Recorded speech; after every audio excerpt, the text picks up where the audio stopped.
Today's video is going to be a little bit low effort because the production schedule for that Advent calendar series I've just finished was quite taxing. So we're just going to do a teardown on a couple of pieces of electronic stuff today.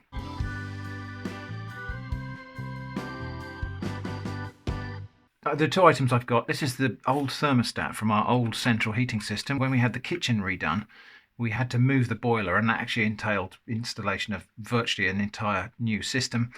So we've got this thermostat, which was still mounted on the wall, and we've only just taken it down. The rest of the system this belongs to isn't here anymore.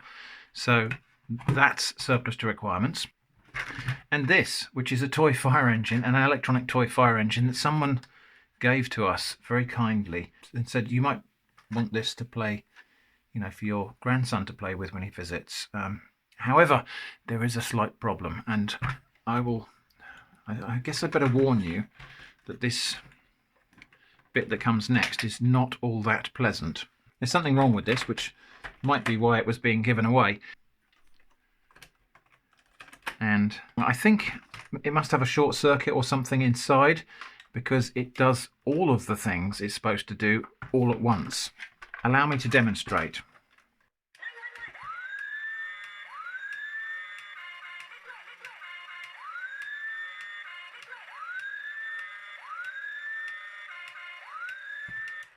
I'm not sure, but I don't think it's meant to make all of those noises all at once, all of the time. And I think it's meant to probably move about a bit as well. I have a feeling it's meant to drive forward, and maybe when it hits an obstacle, this thing turns and sets it on a new direction. Anyway,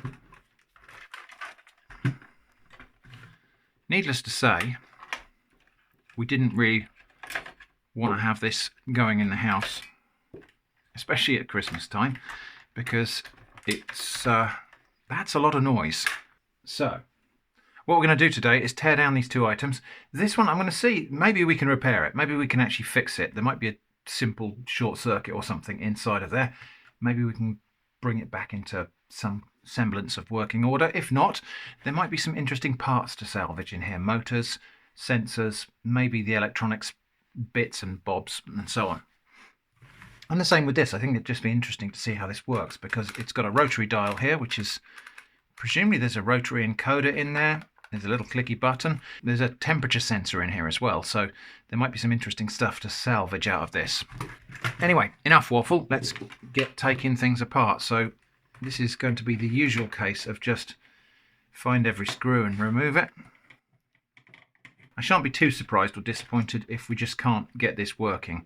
I suspect it might have got wet at some point, and maybe there's some corrosion on a circuit board inside, or electrical or electronic components inside might be a little bit frazzled or something. It's also worth mentioning that I think there are some pieces missing here. So there's something that goes in here, or used to go in here, and likewise on this side. I don't think they were actually components, but there is a place for something to slot in there, and those bits are missing. Yeah, I don't know if that actually climbed up and down or something. Maybe there might be a motor inside of that, inside the firefighter as well. Maybe there's a screw holding that somewhere. Well, interesting. Yeah, that spindle there holding that in, it looks like it's just push fit, unless that's a... But it also really doesn't want to push out. So, anyway, that bit comes off. Kind of. Oh, I see. Maybe if we take the... Okay, alright. Let's try something else. Maybe if we take the firefighter off the ladder.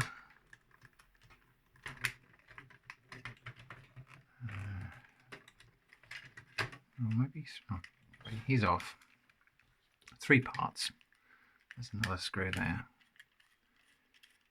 Okay, and he comes apart into 2 parts. And yes, that does look to be some kind of motor. There's a little mechanism that presumably makes him climb the ladder. Anyway, we should now find that this bit will kind of come off.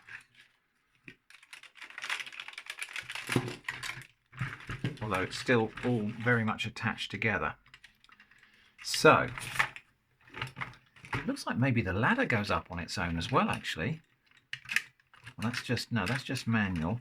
So there's a little spring terminal switch there, but I can't see any corrosion around it. We need to get down to the electronics, and I have a feeling this is going to be one of these things where once I've sufficiently disassembled this to do that, I wouldn't be able to get it back together even if I tried to.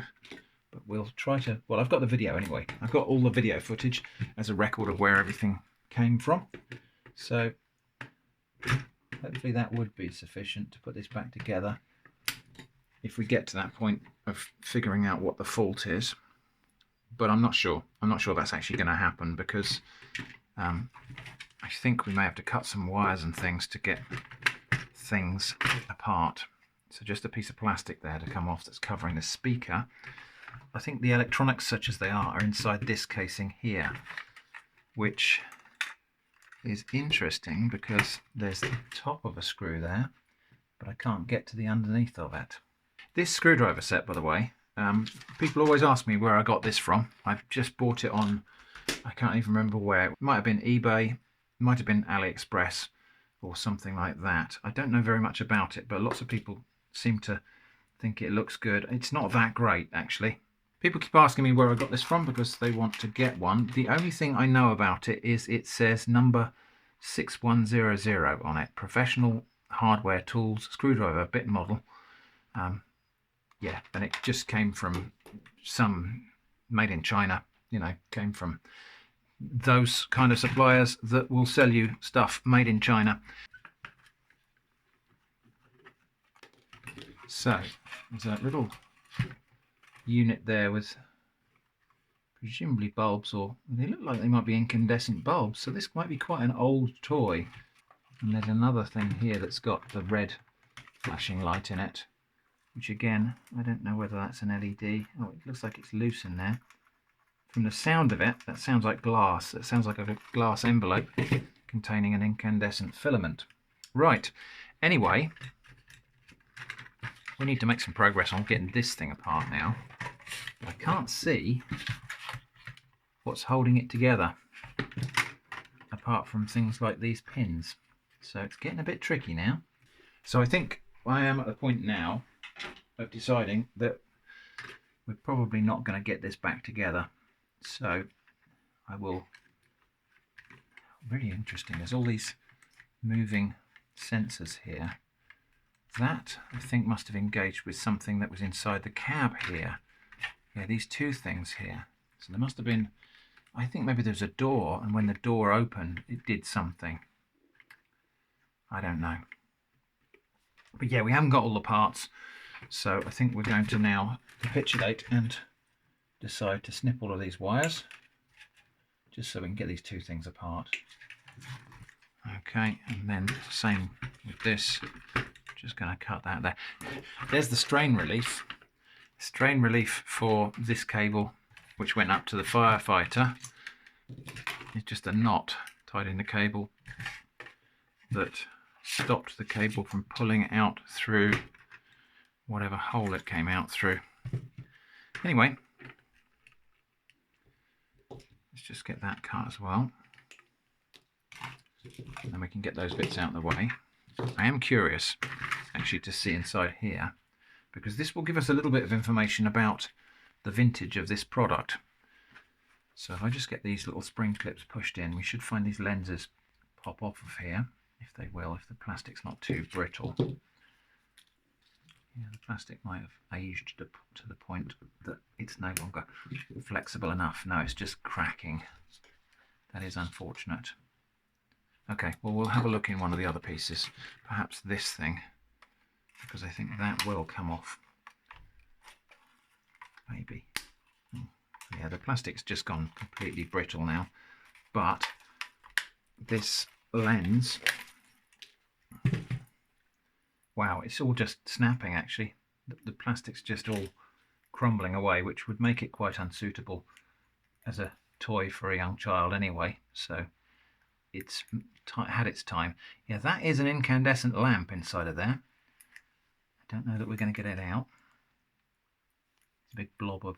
Oh, it's not actually even a blob of glue. They've just melted the plastic with a soldering iron or something to deform that bit there and constrain the lamp inside of there. Let's just trim off those bits there. Yeah, a little incandescent lamp.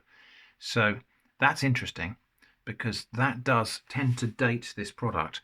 That probably means this is a couple of decades old because, I mean, surely if they were making that today, that would be an LED. Anyway, oh, I see some screws down here, so we might get this piece off. And this is the casing for the main control unit. So given that this is quite old, I'm expecting then that we might find discrete components on here. So rather than just finding a circuit board with an epoxy blob on it and a single chip that drives everything, we might find, I don't know, maybe some kind of microcontroller. Maybe it might not even be electronic sound effects. It might be, some of these things had like a little miniature record player in them. So it's possible it could be something like that. Right. But I don't know. Or it's, you know, driven by a series of cams and all sorts of other gizmos and stuff. Right. Wires are being cut because this is not going back together afterwards. Oh, I see the edge of a PCB there actually, so we'll see what's on that. Okay, well that one came out. So there is the control unit. And it's interesting, this took two different sorts of batteries. Two C-size cells and two AA's. So presumably AA's to drive the electronics and the C cells to drive the motors. Anyway, this I think is the interesting bit. So let's see what's inside of here. I mean, there's a fair old bit of clockwork in here. We can see there's various gears and mechanisms. These don't seem to... Oh, I see there's a little thing that... Yeah, I don't know that these actually have any actuation on them. I can't see a switch attached to this. Anyway, let's press on. So, I mean, if nothing else, tearing it down like this means that I can put the metal parts in the metal recycling. The electronics can go off to e-waste. I mean, these little springs I may even find a use for at some point. So at least we can perform some kind of limited recycling of materials here and hopefully cannibalize one or two things for future use in some interesting project or other. Anyway, let's just see what we got here. This is the circuit board, which doesn't actually look all that complicated. So where's the sound coming from? Where's the, there were like voice samples. No, that's, oh, I see. There's a little, right. So there's conductive tracks there, and this thing goes round, and it's got little points on it that would make contact with that. And so the idea, I suppose, is that goes round and activates different functions. So if this wasn't rotating, so if the gears in here are stripped, that would account for why it was just sitting there making all of the noises all over again. It's still making the same noise over and over again. So perhaps that's the fault. I think we might find in here maybe the motor is just burnt out or not functioning or rusted up, more likely. So let's open this up, and this is going to be the bit where things go sproing and parts fly out, never to be assembled again, because I think there's a thing with at least several gears in here that will probably fly apart when it's opened. So I've undone all the screws. Have I undone all of the screws though? Right. Oh, there's a screw I've missed. That's why it's not coming apart. Duh. A screw that was hidden under one of those other sliders. Okay, whoop, there it goes. Yeah, as predicted, it went sproing and the gearbox parts have come apart. That motor looks in fairly good nick, actually. I'm surprised. I thought that that was going to be dead, but it doesn't appear to be. Let's just actually strip off one of these black cables and one of the red ones. No, that's interesting. black and red going to the same terminal there. Capacitor across it to presumably suppress electrical noise. A lot of small toys probably wouldn't have bothered to do that, I don't think. Anyway, let's just see if this motor works. I'm only driving it with 1.5 volts here, so that might not be enough. Oh yeah, it's going round. So we've got a little motor that works. Right, okay, well there's one part that's potentially useful. We still haven't found the bit that makes the noise. Oh, it's going to be under here, isn't it? This epoxy blob here is going to have the little chip on it, the little integrated circuit probably that does all of the noise. And then that transistor and capacitor and 2 resistors, probably a very crude audio amplifier, because that goes out to grey wires, which is the speaker, which is just a little 8-ohm speaker. The speaker's potentially useful. A little 8-ohm speaker like this used to be the mainstay of hobby electronics. Used to make little radios and whatnot that would sound out through a little 8-ohm speaker like that. You don't see many of these about these days. I'm sure they are still available as components, but anyway, you don't see many of them about. So again, potentially useful little component there. And then that's the switch down there. So is that actually just a discrete switch, or is it a piece they've made? A dead wood louse in there I've just seen. I'm sure that wasn't part of the problem, but it might be a symptom of the problem. Wood lice like damp places, and if this has been stored in a damp place, that might well be why it wasn't working. Right, yeah, that's a discrete switch. We'll have that as a component as well. Just snip that off. So just a little slide switch, but might come in handy in some project in future. The rest of this, I'm sad to say, is probably junk and probably needs to go straight in the bin. I don't see any other. Oh, there's something under there. There's a switch under there, but it's just a little 2 pieces of sprung metal that they've made, so it's not worth keeping those. So that piece is going to go away. Plastic casing's going to go away. Even this gearbox and so on, not really actually all that useful, because it's a very custom made gearbox for doing what this toy needs to do. So most of this, that'll go in the e-waste, that little bit of stuff. All of the metal parts I'll take off and they can go in the metal recycling. I think this little plastic lens thing might come in handy for some project in future. I don't think that's very much use, but the 2 incandescent lamps in there might be. They are just loose inside of there. Yeah, so a little incandescent lamp. You just don't see those in this kind of a toy anymore. Potentially interesting, potentially of use. I assume we're going to get a little glow out of these things if we attach them to a battery. Even if we just drive them with 1.5 volts, we should get something. Obviously it's not an LED, so the polarity doesn't matter at all. And there we go. So a little incandescent lamp, there we go, lit up. Potentially useful. You don't get incandescent lamps around much anymore. Everything's LED now, so again, those will go in the project box. I don't know if I'll ever get around to using them, but it's an idea. Right, I'm going to clear the decks and then we'll have a look at this thing. Oh, actually, before we do that, there's one more little thing to look at, which is the mechanism that was inside this little firefighter here. Not, I don't think, Fireman Sam. This is the mechanism that was inside the little firefighter. There's another motor there. There's a little worm gear and a little gearbox with a crank thing there, so presumably he had some way. What was his attachment to the... Can't actually see that he had any legs or anything. I think it was just...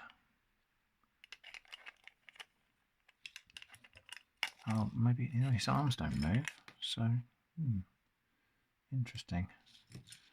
Can't actually see what was the thing that drove him up the... We seem to have lost that part. So again, we're going to find that when this gearbox comes apart, pieces are going to fall out. I remember taking things like this apart when I was a kid and finding that they just went boing and you never could figure out how to get them back together. So triple reduction gearbox there, little motor with a worm drive on it, and again they've done noise suppression on the motor, which is interesting. So again, a tiny motor that might be of use. I might as well leave the gear on there for the moment, and the rest of it is junk. This little switch was fixed underneath, and when he climbs to the top of the ladder, it pushes down, reverses the direction of movement, and then when he gets down to the bottom, it would push up that piece, and then he'd go back up again. So I presume he goes up and down the ladder. So there must be a little switch inside of this as well. Potentially useful little switch, we'll keep that. Right, now I'm going to clear the decks, and then we'll have a look at this thing. Okay, well, second verse, same as the first. So this is the thermostat controller from our old central heating system, which has been defunct and replaced. Now, what's interesting here is this is wireless. So what's inside here has got presumably Wi-Fi or some RF communication. There is a dial. I don't know if you can see the numbers changing on there. There's a little LCD display, and there's a rotary dial. So I'm expecting there might be some kind of rotary encoder, perhaps, and a clicky button, and a battery hatch containing 2 AA's. So, how do we get this apart? Well, there's a screw there. There appears to be only one screw holding this together. Oh, I think because this part could be wall mounted, and then this part would clip on in place. So that screw there is what you do to stop it then popping off the wall. Now, I don't expect to be putting this back together because it's not of any use to us anymore, but it'll be interesting to see what's inside of here. Again, it might be one of these epoxy blob sort of constructions where there's really nothing interesting to look at inside because it's all been subsumed into one integrated circuit, custom built, that does the whole job. But we'll see anyway. So there was a little captive nut and a screw. All of the metal bits here for recycling are going to go in that container. We'll take them to the tip next time we're going. Oh, and then that piece doesn't even really, that piece just hinges on. So there's a little clip that goes on the top there. Because, yeah, that plate you'd fix to the wall. And then this piece is the fascia that's got the controls on it. Okay, well, not very much to see on the back there, except to say I think that is a crystal oscillator. 2 little terminals there, interestingly. I wonder what those are for. Little spike sort of terminals. What were those? Yeah, and those would have been accessible through that little slot. Interesting. I wonder if that's like a programming port or something like that. Because it's got a software version on here. Model RF601. Manufacturing date 4421. WP18. Software V40.1. Okay, so to get this out, it looks like it's just held in with little plastic clips. So we just deform the case and it, yeah, should just pop out. Okay, so little branding thing there. There's the board with the encoder still attached. And again, this encoder piece I think comes off with these little plastic clips. So we just deform these and push them through.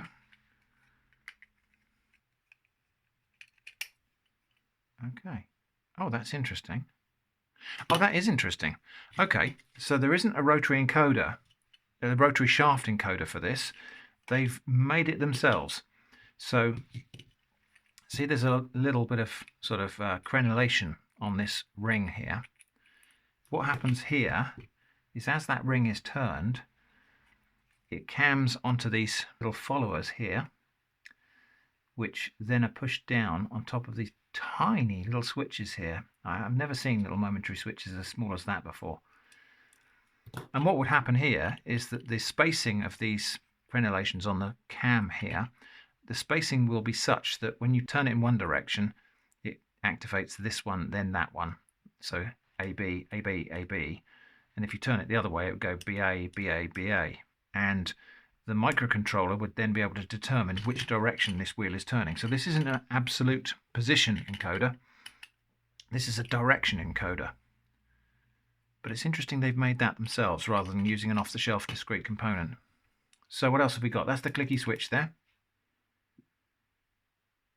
Where is the temperature sensor? Is that it? That little blue thing there? Is that a thermistor? I might get the camera in closer actually, because I think we need to have a look at this really close up. So, yeah, these are the two. So you can see the two little momentary switches there underneath that cam follower. So that presses down on that one, and that presses down on that one.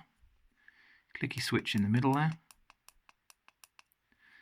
And a microcontroller that is a discrete component. There's an actual packaged microcontroller. I expected to find an epoxy blob there with just some custom microcontroller underneath, but no, that is a, what does it say on it? It's an Atmega 169 PA. So bear with me a second while I just go off and look up what that does. Okay, well this is interesting. So that is an Atmel ATmega 169 PA, which is a microcontroller with a 8-bit Pico Power AVR RISC CPU, 16 kilobytes of ISP flash program memory, 1K of RAM, and 512 bytes of EEPROM.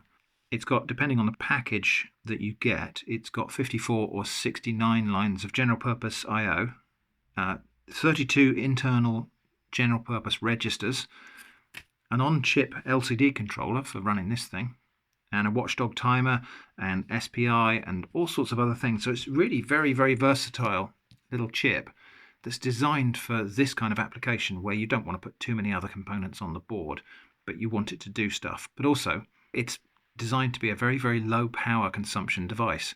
So when it's not actually doing anything, it goes almost completely to sleep, and the watchdog timer just wakes it up every now and again just to see if it's got anything to do.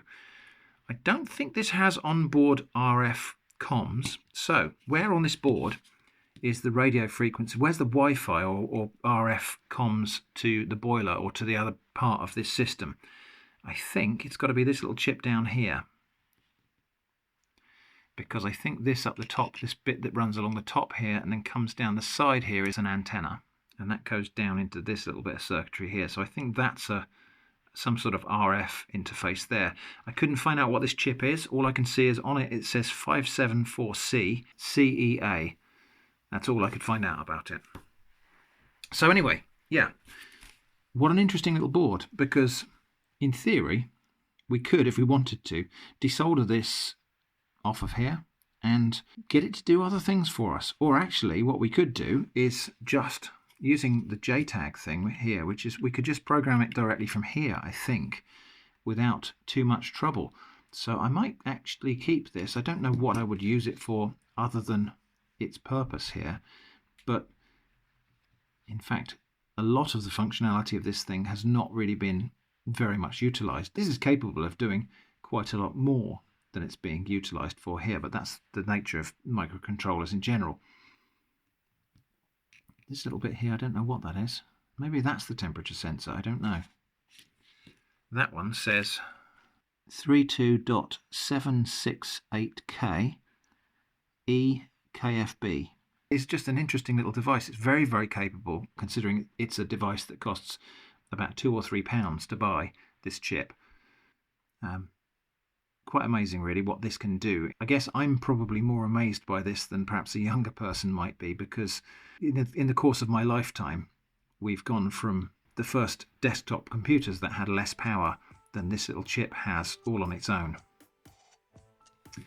Anyway, that's about it for today's video, I think. I appreciate that's a bit of a low effort one, but normal service will resume in the new year. Thanks for watching, and I hope to see you again soon.